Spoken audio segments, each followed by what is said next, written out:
Hello everyone, नमस्ते सम्पूर्णमा। म चाहिँ आज धेरै पछि चाहिँ मेरो किचनमा आइसकेको छु। आज चाहिँ म के बनाउन गइराखेको छु हेरौँ है त, आउनुहोस्। आज चाहिँ मैले सुत्केरी मसला बनाउन गइरहेको छु। के आइटम चाहिन्छ त हेर्नुहोस्।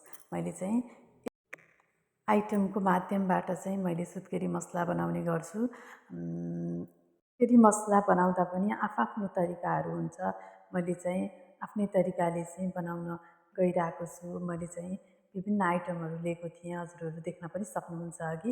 मैले त्यसलाई चाहिँ हल्का फ्राई गरेको छु, भुटेको छु, पाट गरेर चाहिँ यसलाई चाहिँ भुटेको छु। मेथीलाई चाहिँ अलिकति बढी रातो हुने गरेर चाहिँ भुट्छु यसलाई चाहिँ, यो किनभने तितो हुन्छ त्यस कारणले अलिकति बढी भुट्छु यसलाई चाहिँ।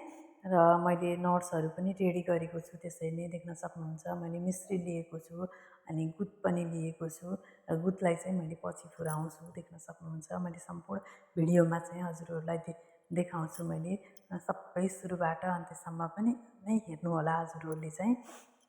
मैले चाहिँ गुद यति लिएको छु र यसलाई चाहिँ पछि म फ्राई गर्छु। यो सबै नट्सहरू चाहिँ फ्राई नै गर्ने हो। यति आइटमहरू चाहिँ मैले लिएको छु सुत्केरी मसला बनाउनको लागि चाहिँ, देख्न सक्नुहुन्छ है। अब चाहिँ मैले चाहिँ यसलाई चाहिँ अब एउटा प्यान बसाल्छु। प्यान बसालिसकेपछि मैले चाहिँ यसलाई नट्सहरूलाई सबैलाई फ्राई गर्छु। एकदमै रातो हुने तरिकाले चाहिँ म फ्राई गर्छु। मैले चाहिँ काजु बदाम चाहिँ सुरुमा फ्राई, त्यस्तै पाट गरेर यसलाई पनि फ्राई गरेको छु। मैले सबै आइटमहरू गुदहरू चाहिँ फुराएँ। गुदलाई चाहिँ फुराएर मैले एउटा भाँडामा राखिसकेको छु र सबै नटहरू चाहिँ मैले त्यसरी नै फ्राई गरिसकेको छु।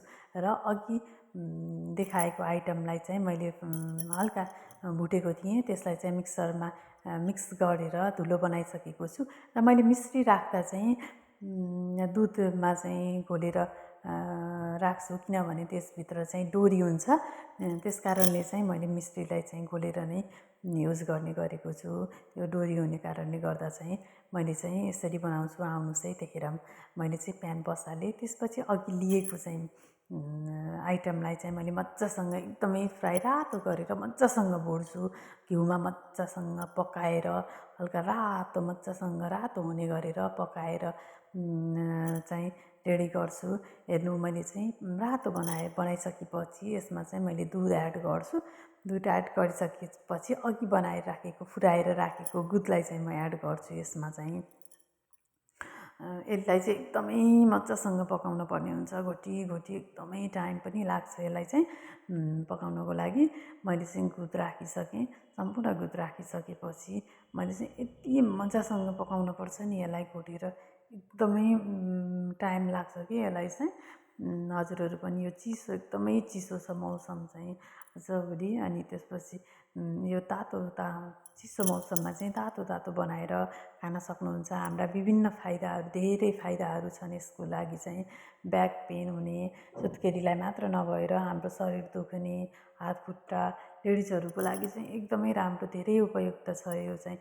मैले चाहिँ यति टाइम लगाएर बनाएको छु नि यसलाई चाहिँ। धेरै टाइम लाग्छ घोटेर चाहिँ। घोटे गरेर एकदमै पकाउनुपर्छ। सानो ग्यास गरेर चाहिँ यसलाई मजासँग पकाउनुपर्छ। हल्का मैले चाहिँ यसलाई पछि राख्ने गर्छु। नट्स चाहिँ एकै ठाउँमा मिक्स गर्दैन यसलाई चाहिँ। त्यो मिक्स गरेर चाहिँ मैले राख्दिनँ, किनकि आफ्नै तरिका हुन्छ सबैको बनाउने। मैले चाहिँ यसमा एड गरिसकेको छु। नट्सहरू सबै एड गरेँ। मजासँग पाकिसकेपछि त्यो हल्का दुधहरू सुकिसकेपछि चाहिँ मैले हल्का साह्रो भइसकेपछि चाहिँ मैले चाहिँ त्यसमा नट्सहरू एड गर्छु। यो चाहिँ घिउ, मैले अलिकति घिउको मात्रा बढी राख्ने कारणले गर्दाखेरि चाहिँ यो हल्का झोलिलो टाइपको देखिरहेको छ। तर यो चाहिँ मेरो रेडी भइसकेको छ। अब चाहिँ मैले नट्सहरू लास्टमा नै राख्छु भनिसकेँ हजुरहरू माझ।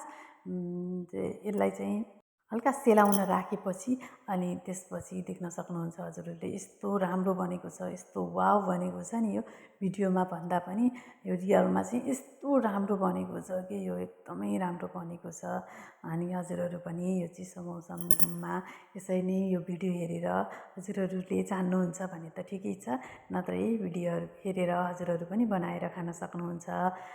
एकदमै राम्रो गर्छ। यसको फाइदाहरू चाहिँ निकै राम्रो धेरै छ कि यसका फाइदाहरू चाहिँ धेरै छ। हजुर अलि मैले चाहिँ सेलाइसकेपछि हेर्नुहोस् त यसरी चाहिँ म फेरि पनि भिडियो लिएको छु यसको। यति राम्रो वाउ भनेको छ नि, यस्तो राम्रो वाउ भनेको छ। खाँदा पनि त्यस्तै राम्रो छ अनि टेस्टी पनि त्यस्तै छ। हजुरहरू पनि यसरी नै बनाएर खान सक्नुहुन्छ। हजुरहरूलाई चाहिँ मेरो भिडियो कस्तो लाग्यो त? सल्लाह सुझाव प्रतिक्रिया दिन चाहिँ नबिर्सिनु होला है साथीहरू।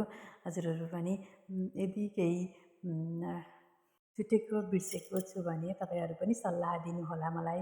हजुरहरू पनि यस्तै बनाएर चाहिँ यो चिसो मौसममा चाहिँ यो खान सक्नुहुन्छ। सम्पूर्णलाई खान मिल्छ यो चाहिँ, सुत्केरीलाई मात्र नभएर हामी सम्पूर्णलाई